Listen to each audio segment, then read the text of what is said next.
I'm JJ Virgin, PhD dropout, sorry mom, turned 4-time New York Times bestselling author. Yes, I'm a certified nutrition specialist, fitness Hall of Famer, and I speak at health conferences and trainings around the globe. But I'm driven by my insatiable curiosity and love of science to keep asking questions, digging for answers, and sharing the information I uncover with as many people as I can. And that's why I created the Well Beyond 40 podcast, to synthesize and simplify the science of health into actionable strategies to help you thrive. In each episode, we'll talk about what's working in the world of wellness, from personalized nutrition and healing your metabolism to healthy aging and prescriptive fitness. Join me on the journey to better health so you can love how you look and feel right now and have the energy to play full out at 100.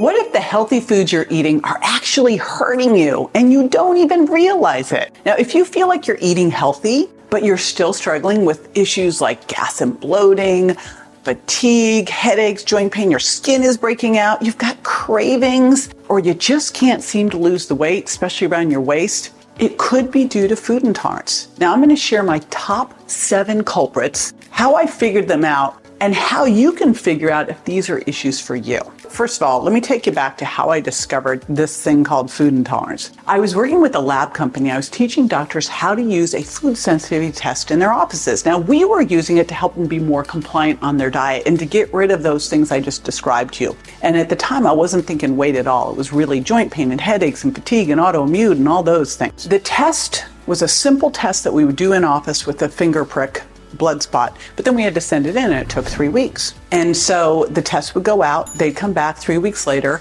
we would have a lab review with them and tell them what they needed to change in their diet. I got to, because I was teaching the doctors how to do this, look at a lot of tests, and what I started to notice was that the same foods kept showing up. We've got this time period between when they take the test and when they have the test come back that we're not giving them anything to do. So I thought, maybe we should just pull out the foods that are most common during that time period, and then when they come back, we'll just tweak as just per the lab test. Well, a couple things happened. The foods I kept seeing were dairy and eggs were the top.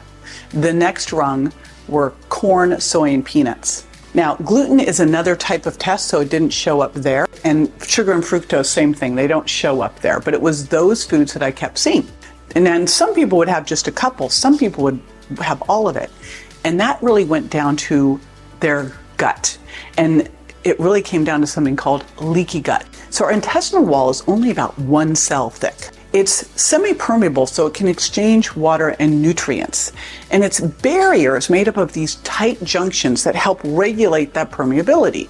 Now, if you eat certain foods, especially gluten and fructose, or if you take certain medications, you're stressed out, these molecules are created which can damage the intestinal lining and make the cells separate from each other, creating a condition called leaky gut, just like it sounds. And then what happens is when you eat, food particles coming through can slip through the cracks between these cells, and right below that level is where about 70 to 80% of your immune system is hanging out. If you have leaky gut, instead of being absorbed properly through the intestinal lining, these food particles end up going rogue. They get in where they shouldn't be, where they don't belong, where your immune system's lying in wait, right? And your immune system can't tell if it's a pizza or a virus or a bacteria, so it goes whoop and attacks. And when you eat the same foods all of the time, your body becomes hypersensitive to those foods and starts to just see that food as a foe rather than a friend. And again, if you're suffering with fatigue, with headaches, with joint pain, with inflammation, with brain fog, with digestive issues, with skin issues, with cravings, with weight loss resistance, with autoimmune diseases, this could be the reason why. So I'm going to share the top 7 most common culprits and what you can do, how you can swap healing foods in their place. And those healing foods are going to help drop that inflammation, and they'll also help speed the gut healing. Gluten. What I found by pulling people off of gluten is I never hear when I pull someone off of gluten that they feel better eating gluten. But let me tell you a little story about my son, Bryce. So my son, Bryce, I started to notice that if Bryce ate pizza, which, by the way, he wasn't getting from me, just to clarify, like if I wasn't home and he ordered a pizza and all of a sudden Bryce would have migraines. And I go, Bryce, could be the gluten, could be the dairy,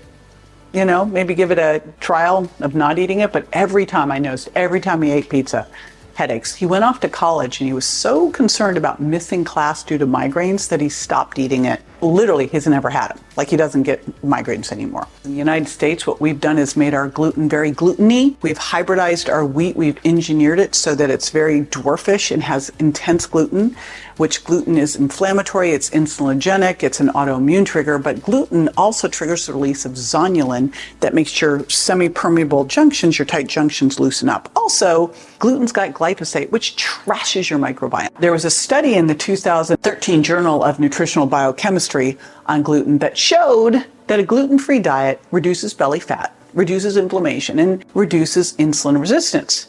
But what I've seen with it is, gosh, when I pull gluten out, I never hear of someone who puts gluten back in and goes, I feel great eating that. So just FYI. So what you swap it for is you can use all sorts of different nut flours now. There's rice flours, legume flours, nut flours, all these different pastas like lentil pastas, rice pastas. There's cassava tortillas, all sorts of stuff out there that you can easily do instead of wheat. So it's pretty easy to swap out. And the one thing I have to give you a caution of is a lot of the times the things that swap out gluten, swapping corn. And we're going to talk about why that can be a problem. The next one, before I even tell you what it is, because I know what you're going to say, is I think a lot about food intolerance like 7 tacks. And if you were sitting on 7 tacks, your butt would probably hurt, right? And so if you say, you know what I'm going to do? I'm just going to pull 6 tacks out. I'm going to sit back down on 1. It'll be fine. Well, that wouldn't be fine. It would still hurt. I always think of that one when I'm going to say dairy, because that's the one people seem to fight for. They're like, oh, no, I'll give up the gluten, the corn, but I will not give up my dairy. And generally it's that one that you're craving. Remember, that's one of the signs of a food intolerance, because the way your body's launching that immune attack, where now it becomes sensitized to it, it's like it's laying in wait and it always wants it. You start to crave the very food that's hurting you. So what are some symptoms of having a dairy intolerance? Besides being the mucousy sinus infections and gas and bloating, a lot of skin issues, acne, rosacea, can be triggered by dairy. In fact, there's a lot of information out there on acne and dairy. So, if you are struggling with adult acne, pull the dairy out. It's also insulinogenic. Dairy can increase insulin production and increase your risk of developing insulin resistance. In fact, my buddy Dr. Mark Hyman said that drinking a glass of milk can spike insulin levels 300%. And of course, if that's happening, guess what? It's contributing to prediabetes and obesity. So that was in the blood sugar solution. I'll tell you that milk, especially non-fat milk, is the worst for these types of things. If you're eating fermented dairy like yogurts or cheeses, they're not going to have as big of a spike like that, but they can still do all of the acne pieces as well. So when I'm having people pull out dairy, we pull it all out, every little bit. Right? You got to watch for it. But it's easy now because there's nut and seed variations. In fact, I make a dairy-free cheesecake with Kite Hill ricotta and Kite Hill almond cheese that is unbelievable, like the best. So it can be done. There's lots of great options out there now. It's not hard. And there's amazing almond and coconut yogurts out there too. All right, now let's talk soy. Soy, the reality is it's fairly new to our food supply. When you think of us, tens of thousands of years old. Let's say our genes are 10,000 years old. Soy is a couple thousand to our food supply. And how it was discovered was they were seeing that you could use soy to really help get the soil back up. And then they realized that if you heavily ferment it to get rid of the anti-nutrients, the lactates and the phytates, that it could be super helpful. So I want you to think of that first, because you got to heavily ferment it, because if not, you can start to damage your gut lining, right? And get that leaky gut. So things like soy milk or edamame are problematic because they are not heavily fermented. Now, the other problem we have is in the United States, it's all GMO. It's like 90% of our crops are GMO soy. So it's very hard to find clean organic soy. And, most of it's been ultra processed into ice cream, cookies, all sorts of garbage. And in fact, there's other issues with soy too, and how it can disrupt sex hormones, especially for young children, for men. In fact, one study showed that soy consumption may be a significant contributor to Alzheimer's and can't be excluded as a possible contributing cause. And then there was another study showing Japanese men living in Hawaii eating soy 3 times a week or having smaller brain volume. So I think we have to be cognizant of this. I know that there's some promotion out there for the phytoestrogens and the isoflavones. There's other areas like flax where we can get those.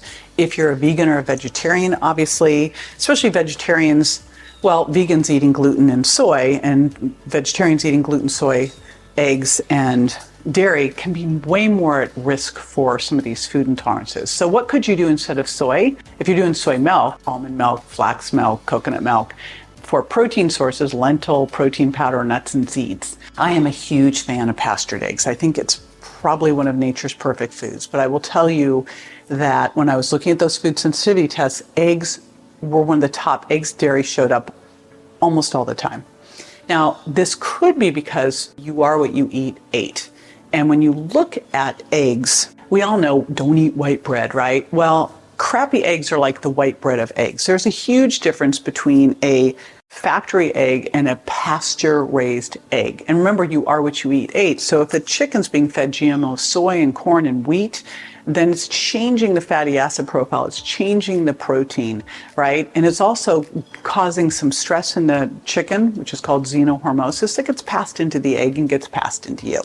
So for the most part, we're probably eating eggs for breakfast. And as you're testing to see if these are an issue for you, you will swap it out for a protein shake. I start every day with a loaded protein shake. It's one of my favorite things to do because it ensures that I get what I need in terms of that 30 plus grams of protein every single morning. And I can throw in other things like good healthy fats from avocado or chia seeds or flax seeds and some greens and veggies and some fruit. So I have just everything I need in one place with good blood sugar balance. Corn is not a vegetable. It's a plant, but it's not a vegetable, it's a grain. And the reason I'm picking on corn is because corn has a form of gluten called zein. And this corn gluten has been shown to induce gut inflammation in people with celiac disease, ulcerative colitis, and Crohn's disease. And it's also been shown to induce an inflammatory response in those with gluten sensitivity. And that's even when this is GMO-free corn, it hasn't been cross-contaminated. And it also has been shown to create as much inflammation as wheat does. And it's also super high sugar impact. It's very high starchy. Do not be fooled by the skinny pop.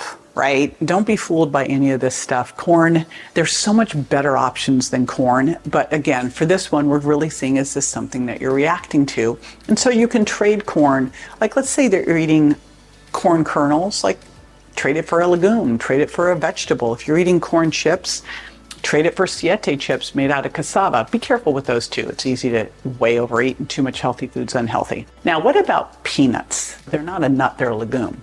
And the challenge with them is that they have a higher risk for aflatoxin mold. And aflatoxin is a family of toxins that provide a lot of allergies, probably one of the reasons we see so many people with peanut allergies. But when you have this chronic low-level exposure to aflatoxins, it can increase your risk of liver cancer, of impaired immune function, and more. And so here's the scary thing. One review found that 91% of the peanut butter samples and 3 of the peanut samples were contaminated with aflatoxins. So this isn't something that's really checked. And besides the aflatoxins, which of course accumulate, they're also loaded with pesticides. In America, over 99% of peanut farms use conventional farming practices, including use of fungicides and pesticides. But even if you're getting organic, you're still going to have the potential for that aflatoxin mold. You know, if you find you're not intolerant to peanuts every once in a while, but this would not be something you'd want to do all the time. Plus, they're high in phytic acid and lectins, these anti-nutrients, which again could alter your gut function. They can cause leaky gut. They can lead to inflammation. They can block the absorption of some nutrients. And so when you're doing them, none of us are eating raw peanuts, right? You need to make sure that you are really cooking these to get rid of the phytic acid, to get rid of the lectins, because phytic acid blocks digestive enzymes, which can cause gas and bloating. First, when I did this, it was drop 6. And I discovered that if I didn't pull out sugar, that when I said, okay, don't eat these foods anymore, they were like, zoom. Sugar and artificial sweeteners can cause a lot of these problems because they damage the gut microbiome and the intestinal lining. First of all, fructose increases gut permeability more than any of the other sugars. And we know that fructose also creates insulin resistance. I'm talking if you're guzzling apple juice, if you're doing agave syrup, if you're doing apple juice concentrate. It also, all the sugars are going to feed the bacteria in your gut. They're going to feed yeast. So we really want to avoid added sugars. We want to get the sugar from the food we eat and things like berries and apples and sweet potatoes. We don't want to be mainlining it from other junk, right? But the only thing worse than sugar are artificial sweeteners. We had artificial sweeteners come in so that we could basically have our cake and eat it too. But now we know that artificial sweeteners cause calorie dysregulation. They cause you to eat more because your body loses the ability to calibrate the degree of sweetness with the amount of calories. They make you crave. I mean, what happens when you eat sweet? What do you want? More sweet, right? They can make you more insulin resistant. They can make your gut microbiome shift quickly so you're more glucose intolerant. They can actually make you gain weight. So there was a study where researchers looked at the impact of 3 sweeteners, saccharin, sucralose, also known as Splenda, and aspartame, and how they impacted 2 types of gut bacteria. Now, with the equivalent of just 2 cans of diet soda, 2, these artificial sweeteners turned healthy gut bacteria into pathogenic bacteria. And then those formerly healthy bacteria, they went rogue. They attached themselves and destroyed something called the CACO2 cells, which line the intestinal wall. Here's the good news. You actually don't need to have them because there's so many easy swaps for them. Like allulose is an amazing sweetener that actually is good for you. Same with monk fruit, same with stevia, and then the sugar alcohols, erythritol, and xylitol. I talk about all of this in the Sugar Impact Diet. What I have you do in the Virgin Diet and also my online program, the Breakthrough Food Intolerance online program, is I help you pull these foods out for 21 days. Now here's what's important. I have you swap them, right? So we take out gluten, dairy, corn, eggs, soy, peanuts, added sugars, all artificial sweeteners. We take it all out. We swap them for healing foods, leading protein first for 21 days to give your body time to heal, the inflammation to calm down, and time for you to reset. If it sounds overwhelming though to go, okay, I've got to pull out all of these foods, you're going to want to hear about my secret weapon for making this as easy as possible. And I'm all about how do we make this an easy thing to do, and how we do it is with my loaded smoothie. So I'm going to share how breaking your fast every morning with a loaded smoothie can help you battle food intolerance, can help you feel fuller longer, have great energy, lose fat, reduce inflammation, and none of those high-fi foods will be in there. So I'm going to walk you through this in my next video. Be sure to join me next time for more tools, tips, and techniques you can incorporate into everyday life to ensure you look and feel great, and more importantly, that you're built to last. And check me out on Instagram, Facebook, YouTube, and my website, jjvirgin.com. And make sure to follow my podcast so you don't miss a single episode at subscribetojj.com. See you next time.